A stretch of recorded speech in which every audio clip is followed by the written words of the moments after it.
Fizemos então uma aula corrida no dia 8 de janeiro e eu comecei com essa leitura do Fickert e Corbett.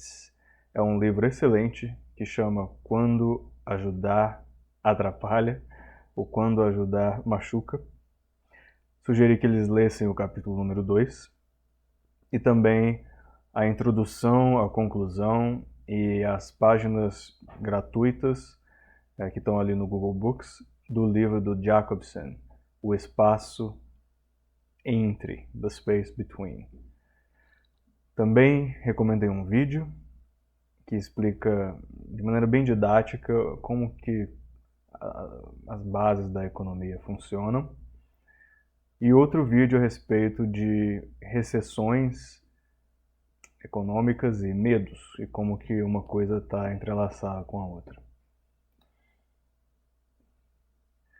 E aí, a gente falou um pouco melhor a respeito dos conceitos do livro When Helping Hurts. Eu recomendei o CCDA, que tem uma filosofia de como desenvolver comunidades cristãs ou desenvolvendo comunidades por meio de uma cosmovisão cristã. Então eu falei, olha, dê uma olhada no site, eles têm vários recursos a respeito de desenvolvimento urbano segundo uma visão cristã.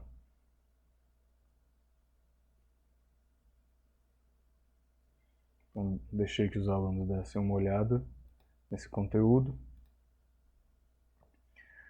e coloquei esses pilares do CCDA aqui no slide para a gente falar um pouquinho de princípios de desenvolvimento urbano segundo uma cosmovisão cristã. Aí eu perguntei para eles, você tem uma certa confiança, você acha que você conseguiria implementar esses princípios na sua organização? Porque muitos deles já trabalharam como voluntários em diferentes organizações.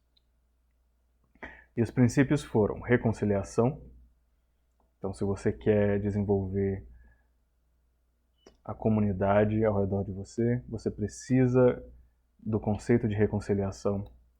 Você precisa trabalhar o conceito de redistribuição, principalmente de recursos, mas não só de recursos. É preciso também falar de relocação, não só de recursos, mas de pessoas, talvez de prédios, talvez de eventos. É preciso também lidar com desenvolvimento de líderes, como desenvolver líderes na sua comunidade. E embaixo desse guarda-chuva de desenvolvimento de líderes, a gente fala, por exemplo, de empoderamento, a gente fala que na verdade é como dar recursos a uma pessoa para que ela tenha autonomia de ação. E é também importante trazer as ações dessa organização em conexão com uma igreja local, então basear tudo em uma igreja local ou um coletivo de igrejas, aprender a ouvir a comunidade ao seu redor e ter uma abordagem holística, uma abordagem que pega o ser humano como um todo, o seu contexto social, sociocultural, econômico como um todo. É assim que a gente desenvolve líderes. Falei um pouco mais desse livro, ele está disponível de graça, pelo menos a parte fundamental dele está disponível de graça. Então os meus alunos não precisaram necessariamente comprar nenhum livro. Isso é parte também do que eu quero ensinar a respeito de desenvolvimento de pessoas, que as pessoas precisam de acesso fácil a bons materiais. O When Helping Hurts tem um treinamento de videoaulas para quem quer ir mais a fundo no desenvolvimento urbano por meio da filosofia deles. O Chalmers Institute também tem vídeos de treinamento, e o Chalmers Institute é um recurso que eu recomendo altamente, porque é dos mesmos criadores do livro Quando Ajudar Atrapalha, e eles têm muitos recursos aqui. Como que a gente se torna uma unidade, como que a gente fala de sistemas quebrados e pessoas nesses sistemas quebrados, melhores práticas, comunidade do reino, e por aí vai. Expectativas, ministério relacional, desenvolvimento de pessoas e participação. Enfim, recomendo altamente esses recursos. Chalmers Institute. Muito, muito bom. Então, além do CCD, a Chalmers Institute. 2 recursos muito bons aí. E tem o Instituto ABCD, que é um instituto que ensina comunidades a mapearem os recursos que elas têm. Quais os recursos da nossa comunidade? Você vai no ABCD Institute, que eles ensinam desenvolvimento urbano por meio dos recursos de cada comunidade. E eles fazem isso de maneira intercultural, internacional, fundado aqui pelo John McKnight. E eles têm também treinamentos virtuais, com o material deles. E eles vão trabalhar como que organizações podem ajudar esforços locais, como a gente pode abranger mais pessoas dentro da nossa comunidade, e como que eu faço funcionar esse programa do ABCD no meu bairro. Então tá aí, 3 organizações. O ABCD é more asset-based, é baseado nos recursos, e o Chalmers e o CCDA é mais baseado na cosmovisão cristã. Então, isso aqui, esses quadradinhos novamente brancos, é um repasse, né? Eu voltei no início do curso e fiz essa pergunta para os meus alunos. Ok, depois desse curso, a gente manteve esses treinamentos e esses princípios na nossa mente? E aí eu peguei essa página, a página 18 do Quando Ajudar Atrapalha, e peguei essa figurinha muito boa, ela resume muita coisa na parte teórica de desenvolvimento urbano. E aí eu expliquei para os alunos, tanto no início como no fim do curso, a gente voltou nela. E o que essa figurinha mostra é que Deus está fora do sistema, não somente fora, mas também fora do nosso sistema sociopolítico-econômico. E Deus se relaciona, então, com pessoas dentro desse sistema. Vamos dizer que nós estamos nesse sistema e nós temos um relacionamento com nós mesmos. A forma como a gente se vê, se cuida, age e se desenvolve. Nós também temos relacionamentos com outros dentro desse sistema. E nós também nos relacionamos com o restante da criação. Ou seja, não só pessoas, mas também o meio ambiente, os animais, a filosofia, a cultura, o restante da criação ao nosso redor. Então, quando a gente foca no eu, nós lidamos com pobreza também, pobreza do ser. Seja pessoas que são megalomaníacas, que querem ser Deus, seja pessoas que não têm nenhuma autoestima, uma autoestima muito baixa. E elas se sentem como se fossem grandes vermes. E sim, de certa forma, há maneiras em que a gente pode pensar sobre nós mesmos como imagem de Deus, ou seja, colocar aí a categoria de Deus e do eu bem próximas, e a categoria do eu e verme bem próximas, porque até linguagem bíblica ela traz essa imagem de que somos vermes, somos nada se comparados com Deus. Então, tudo dadas as devidas proporções no seu devido contexto. Mas existem maneiras doentias de se pensar em nós mesmos como vermes e doentias de se pensar em nós mesmos como deuses.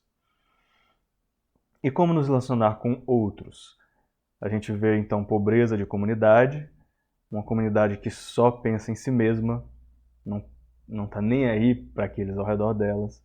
Isso também não só a nível local de comunidade, isso acontece a níveis municipais, no nível estadual, no nível nacional, muito comum em níveis nacionais, principalmente estados-nação que não se importam com os demais estados-nação. Também existe então a possibilidade de que comunidades explorem e abusem de outras pessoas. Eu falei aqui então desse sistema sociopolítico-econômico, mas essa aqui no finalzinho também inclui o sistema religioso.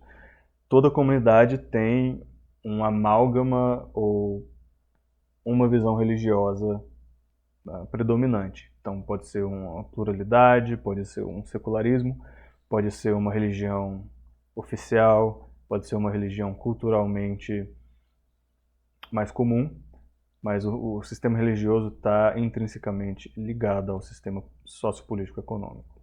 Quer queiramos, quer não. A gente também pode relacionar um indivíduo com o restante da criação, por exemplo, no modo como a gente...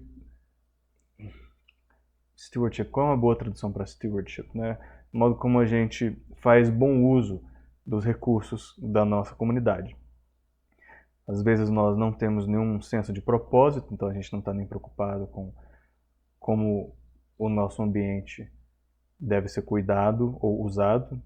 Às vezes nós temos muita preguiça, seja preguiça de, não sei, cuidar do meio ambiente, de reciclar, de pegar o cocô do seu cachorro quando você sai com ele. Ou às vezes nós somos excessivamente trabalhadores. Nós trabalhamos tanto que a gente nem se relaciona com o ambiente ao nosso redor. A gente não sabe onde estão os parques, a gente não sabe onde que fica o centro comunitário mais próximo, ou as ONGs mais próximas. Não, a gente está hiper focado no nosso trabalho. Existe também o materialismo, a gente só quer consumir, consumir, consumir, sem se preocupar em como isso afeta o meio ambiente, ou como isso afeta a nossa localidade, por exemplo. Em St. Louis havia desertos de nutrição. Havia bairros e mais bairros em que a única comida que tinha, se é que tinha, era um fast food. Então eles chamam isso de desertos de comida, né? Food deserts.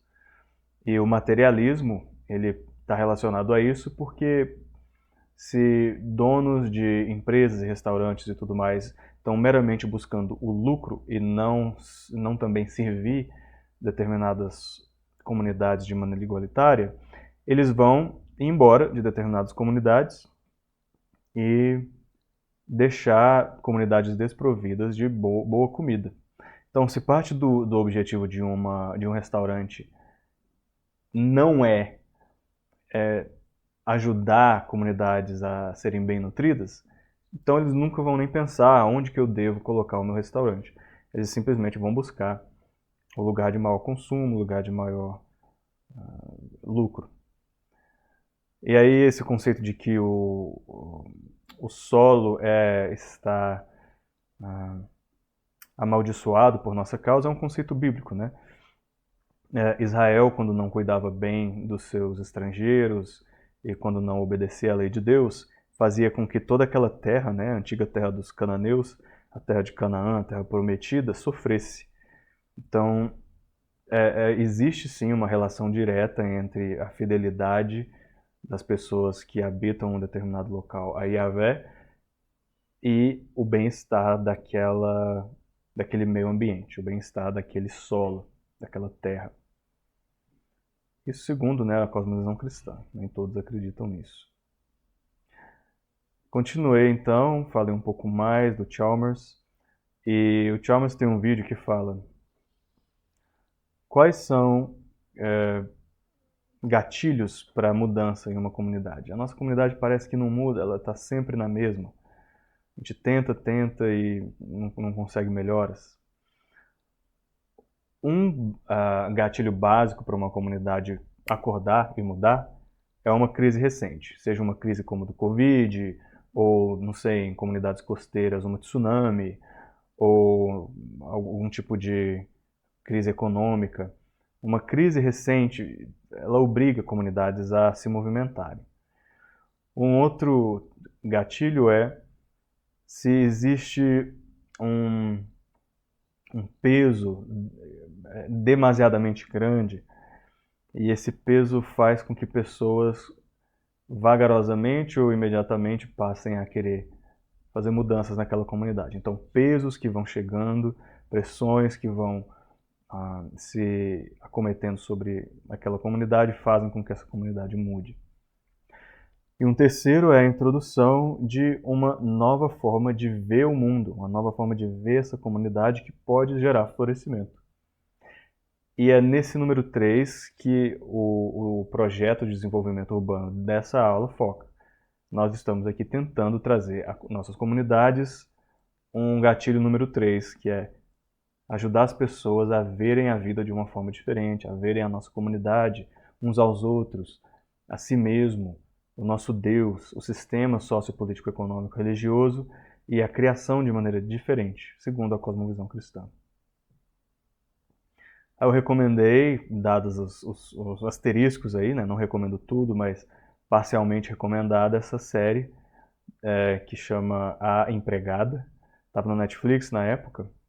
Eu recomendei que eles assistissem o episódio piloto, que leva as pessoas a verem o que pode levar uma determinada mãe a estar repentinamente em situação de pobreza e precisar cuidar em tempo integral não só da sua filha, mas ser a provedora única da sua casa, sem nenhuma poupança, sem ajuda de familiares ou amigos, basicamente estando só no seu sistema social. E eu usei essas imagens do livro The Space Between, porque ele traz um conceito teológico de visão de mundo, como os cristãos devem agir e devem pensar o mundo secular, não só o mundo secular, mas o mundo ao nosso redor, em contraste ou em relacionamento com o mundo espiritual, ou os novos céus e nova terra, por assim dizer. E esse livro ele simplifica bastante, mas ele traz, olha, existem duas visões sobre como atuar no mundo. Uma é a visão dos dois reinos, em que há a separação clara entre o reino de Deus e o reino do mundo. E esse reino do mundo contém os negócios de uma comunidade, a agricultura de uma comunidade, a educação, arte, política, tudo isso acontece no reino do mundo, enquanto no reino de Deus nós nos preocupamos com louvar, com cultuar a Deus, com estudos bíblicos, com as resenhas, com o evangelismo, com falar da palavra de Deus para outras comunidades. Então essa divisão bem clara dos dois reinos. E uma outra forma de ver o mundo é que estamos em um reino unificado, em que Jesus veio para unificar céus e terra, o mundo espiritual e esse mundo físico que a gente vê aqui. E como que é o relacionamento, então, dessas duas coisas? Existe o reino de Deus e existe o reino deste mundo, deste século. E diante de Deus, coram Deo aqui é o latim para diante de Deus, nós tentamos honrar a Deus e lidar com aqueles que desonram a Deus. Ou seja, há quem honre a Deus no seu louvor, no seu culto, mas há quem desonre a Deus nos seus cultos. Há quem honre a Deus e quem desonre a Deus nos seus negócios, no seu estudo bíblico, no modo como você faz a agricultura, no modo como você se relaciona uns com os outros, na forma como você educa as pessoas, na forma como você evangeliza, na forma como você faz arte, na forma como você ensina a Bíblia e vai até outros lugares falar de Deus, e na forma como você organiza e faz política. Então são essas duas formas de ver o mundo. E aí eu perguntei para os meus alunos, você conseguiu identificar a sua tendência teológica? Porque há pessoas de viés mais batista, às vezes pentecostal, às vezes interdenominacional, às vezes reformado, e cada uma delas vai ver o nosso relacionamento com o mundo de forma diferente. Então, as duas, vamos dizer, existe um espectro de visões sobre como o mundo deve ser engajado. Todas elas, eu diria, vão afirmar que a gente deve fazer caridade, por exemplo. Todas elas vão falar, olha, precisamos ajudar os pobres e precisamos evangelizar. A questão é, nesse ajudar e engajar as pessoas mais pobres, a gente está trazendo essas pessoas para um mundo à parte, ou a gente está ajudando essas pessoas a se integrarem e redimirem o mundo onde elas estão. Duas visões bem diferentes de desenvolvimento urbano. Então eu tinha que trazer, não tinha como, eu tinha que trazer o livro do Tim Keller, que é a Igreja Central. E tem esse gráfico desse livro do Tim Keller, e eu perguntei para eles assim, onde você fica, onde você se acha nesse contínuo aí, nesse espectro vamos dizer, da parte horizontal, vertical e dessas diagonais. É um espectro de centralidade, né? Você está mais perto do centro, você está mais fora do centro, você está mais acima e à esquerda, ou à direita, ou abaixo, direita e esquerda. Você é uma pessoa mais contraculturalista, ou você é uma pessoa mais transformacionista? Você é uma pessoa que busca mais a relevância, ou você é uma pessoa que tem uma visão mais dois reinos? Eu gosto desse gráfico porque ele é mais completo do que esse primeiro. Se você notar, esse primeiro gráfico compara os dois reinos e os reinos unificados, e os dois reinos no gráfico do Keller está bem aqui. Ele está no topo esquerdo, enquanto o reino unificado está na parte de baixo direita. Então, seria aqui os transformacionistas. Só que existe toda uma gama de visões, que é a do topo direito, pessoas que estão buscando mais relevância, e da parte inferior esquerda, que são os contraculturalistas. E aí a gente pode inserir muitos grupinhos, grupos cristãos aqui também. A gente está aqui em já 21 minutos, eu vou falar um pouco de cada um desses grupos. Dois reinos transformacionistas, a gente já falou desses dois grupos, né? Vamos dar um pouco mais de detalhes, agora trazendo cristãos para dentro dessa dinâmica.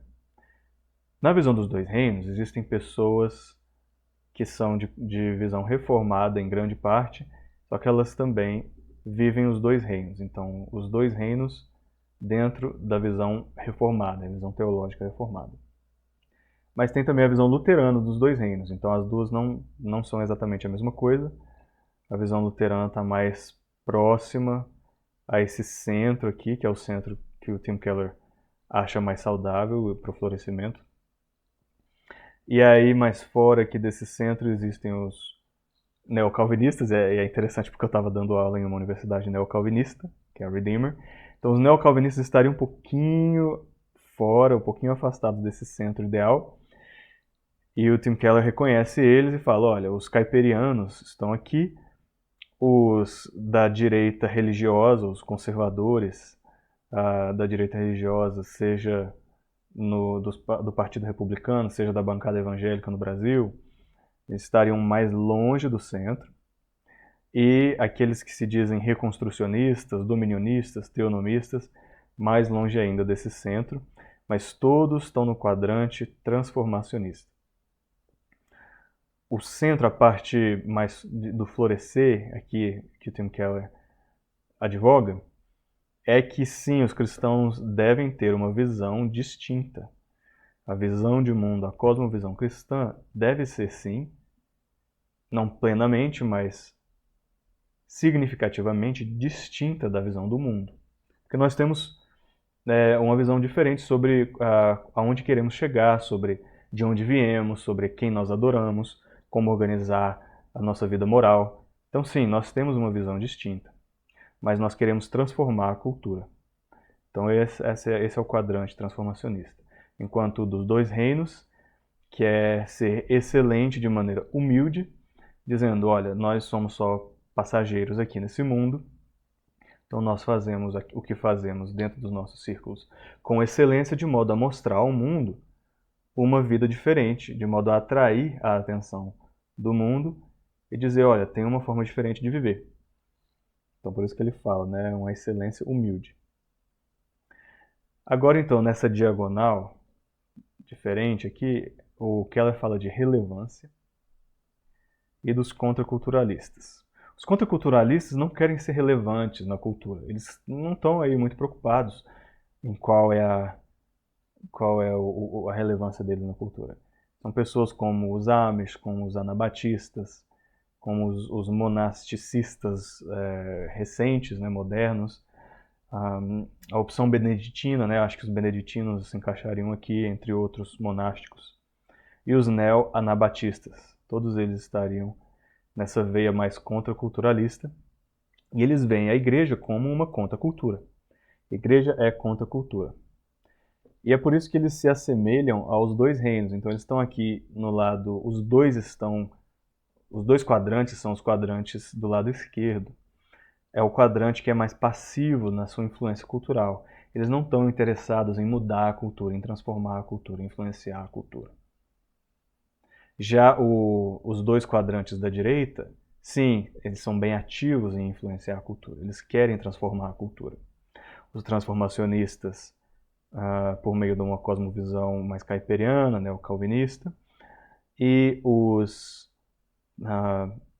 da teologia da libertação, de igrejas mais moldáveis à cultura, igrejas mais de atração cultural, igrejas emergentes e igrejas mais liberalizadas, depois com o tempo as igrejas foram liberalizando, elas também querem ser relevantes.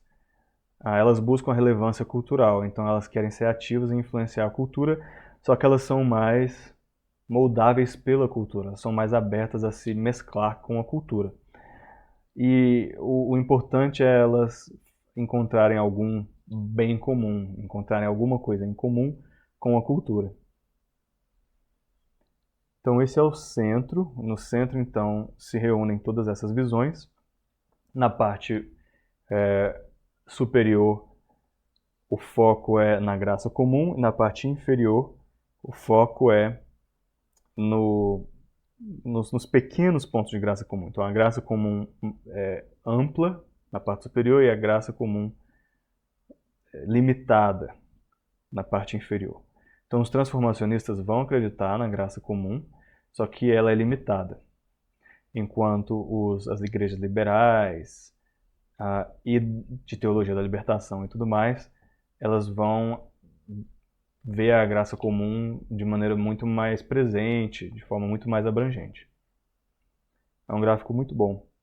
Onde você está? Você que está ouvindo, os meus alunos, eu perguntei para eles, você está mais para qual lado aqui, para qual canto? A Redeemer está mais para esse canto aqui, né? O canto neocalvinista.